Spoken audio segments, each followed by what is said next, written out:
Well, good morning, it's John Neal here.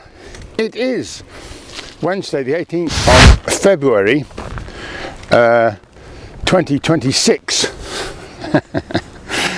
and what we're on is about 10 o'clock in the morning, and it's about 1 degree or 2 degrees Celsius, that's all it is. And yeah, so who's this? Morning. Nice bike. Hi, morning. Anyway, let me tell you what I'm doing after the intro, okay?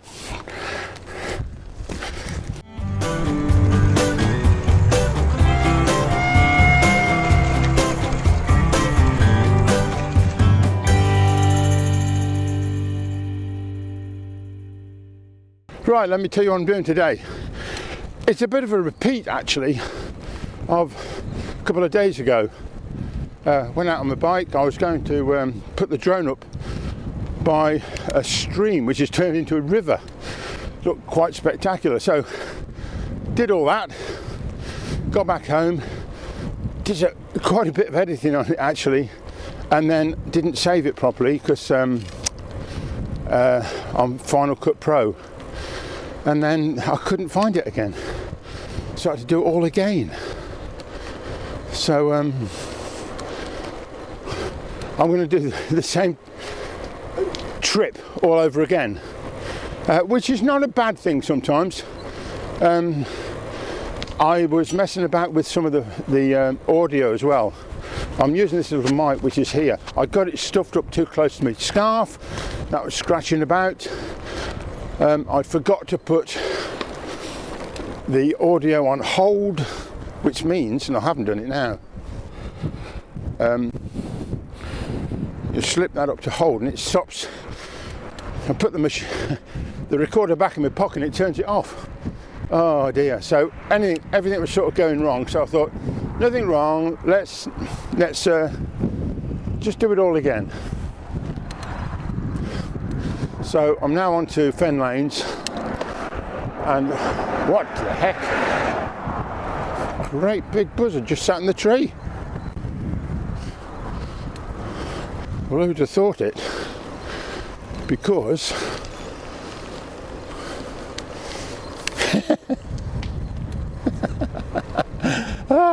yesterday, I think it was down here, the road to Shenton off Fen Lanes, I saw a buzzard take off in the tree, and I thought, oh great, lovely shot of that.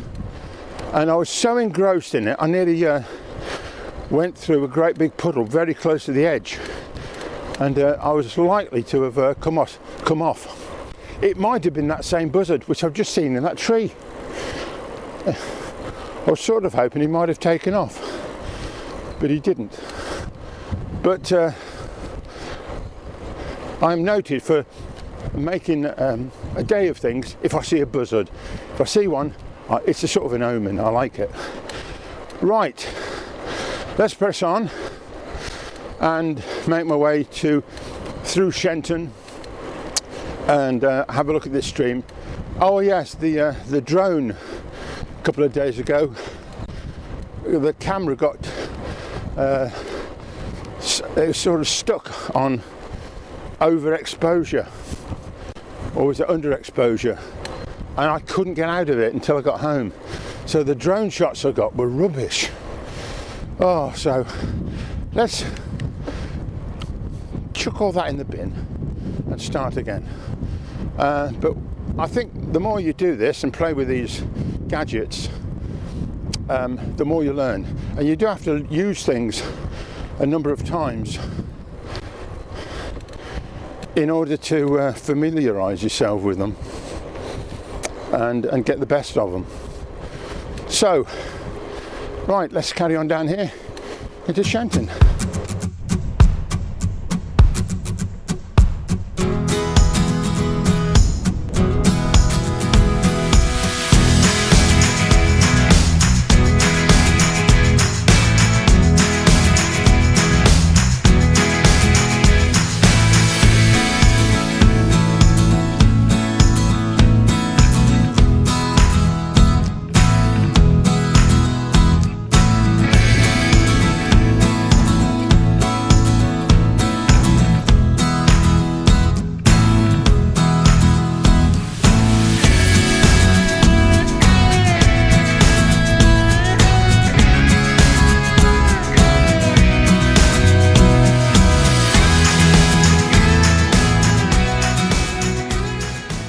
Oh, somebody coming now with 2 dogs.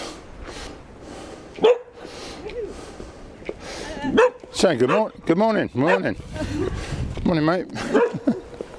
Well, I've turned up by this stream, which is now reverted to being a stream, and well, you'll be able to see where the water level was before. Let me just turn you around. See, right up here and over to here,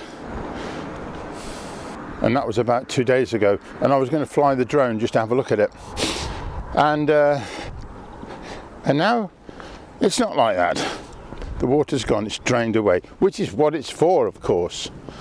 But it was quite nice because I think it was quite bright. There's a willow tree there which was reflected in the water, but it's not the same now. Oh, I'll let you have a look anyway. There you go. There's a lovely edging to this bridge lot. Of course, all the buildings around here are owned by one person. I think they now live in a very nice house at the back here. But originally, I presume 19th century, the big house here at Shenton, which you can just see through the trees, and we'll cycle up past it in a moment. I don't want to pry too much into Shenton Hall. After all, it is a private property. It's not open to the public. But research shows that it was originally part of William Wollaston's estate, which he bought in 1626. Get this, 2,300 acres of land he bought. Anyway, eventually, still in the family it seems, it was extended in 1862 until 1940, when it was occupied by the army and took possession of it, and prisoners of war accommodated on the estate. Well, who would have thought that? Anyway, quite an interesting place. And these barns and the houses and the school, they were all built at the same time, I think, by the people would build a big house and then they'd own the village, they'd own the whole lot, which is rather strange, really. Well, I'm not going to fly the drone here, it's a bit pointless. So I'll try and see if I can fly it somewhere else. All right, let's move on. Off up here towards, I'm going to get to Market Bosworth, I can see, which would be nice.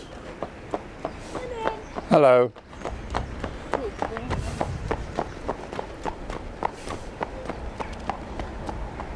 There's something rather pleasant about a horse coming by, isn't there?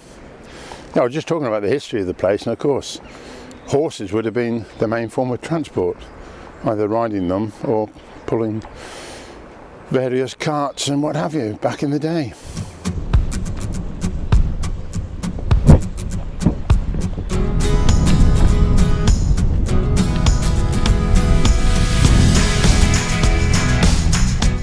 I'll give you a wide berth.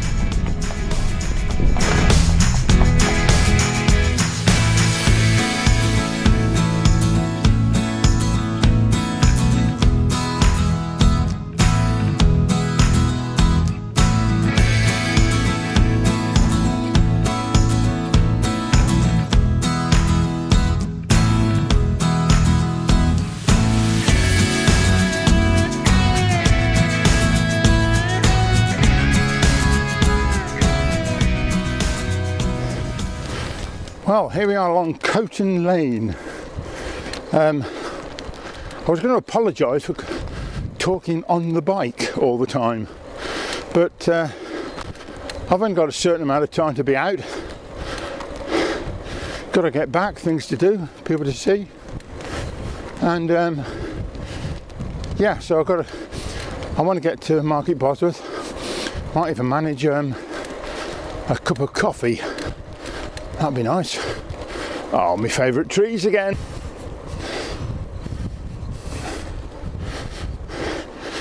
That one.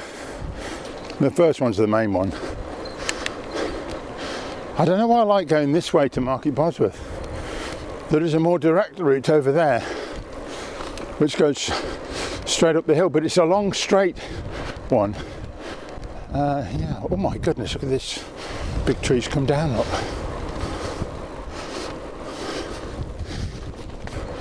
And I presume somebody's claiming the wood from it I presume it's the farmer who runs this field, owns this field, rents this field.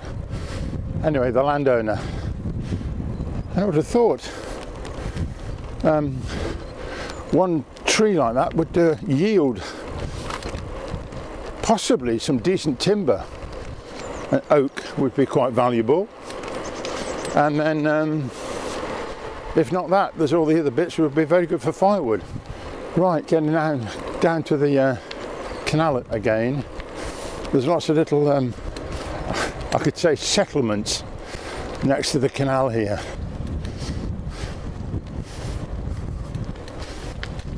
Did I see a skull and crossbones? Hilarious. Right, little junction here over the canal that way, and round and up to Market Bosworth.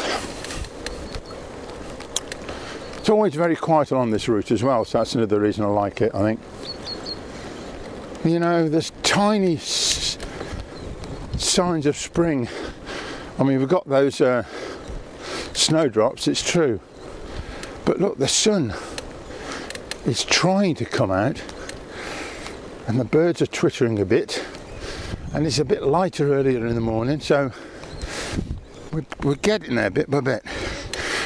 Right, I'm not struggling here, but there's a bit of a hill and I'm still on power level 1 because I promised myself to do that. Here we are, Far Coton. Well, for your information,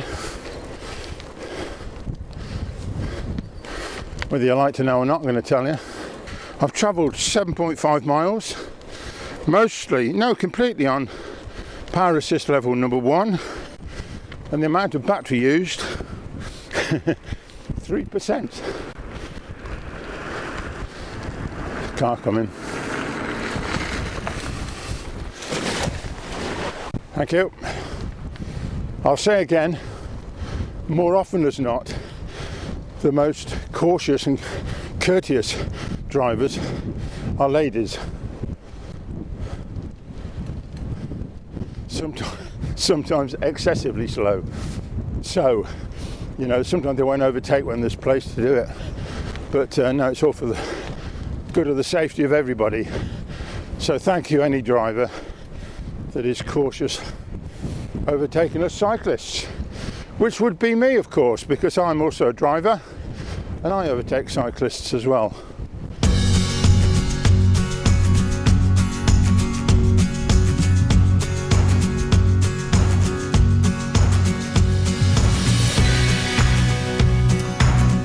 Let me just tell you how much battery I've used for the distance I've covered today. At the end of the trip, the battery level is on 65, so that's 35% used, 18.6 miles covered. Divide one by the other would give you the total mileage you could have from the battery. This range calculation from the battery is not completely accurate, but it gives a good idea of what range you can get if you just stick to power level number 1, and maybe occasional 2.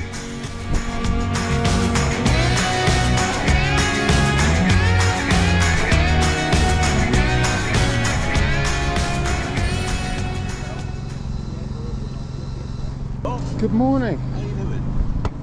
Morning. Surprisingly. Thought you got. I thought you got stuck in it then. I had to avoid some floods. Oh. I had to avoid some floods and they got all mud. Oh. And the cars had driven through, round it. A great big ruts, you know. Yeah. This foot disappeared into the mud. Anyway, I managed to get up on the bank and go around there. This is what you have to put up with when you come cycling this time of the year. Yeah. It's a nice doors bike as well. Let's have a quick look. And so, having had a nice chat with these gentlemen and a cup of hot chocolate, in fact, it's off again, this time along the gated road.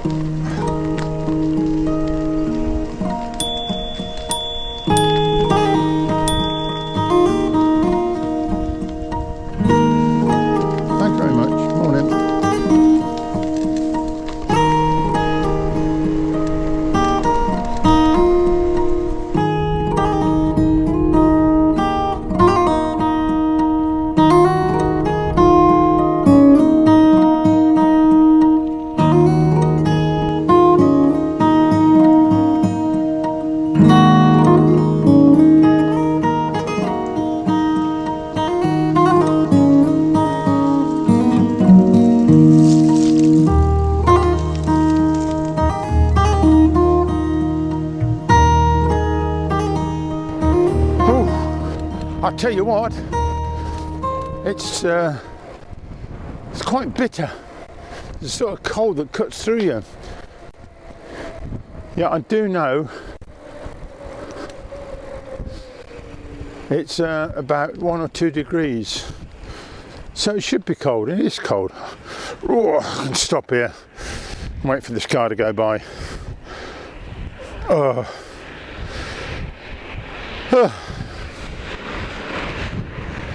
I'm not going to stop to finish the video off. I've just flown the drone. It was very, very blowy, and I had a problem with the camera, but I managed to fix it. Anyway, yeah, that worked out okay. Thank you very much for watching.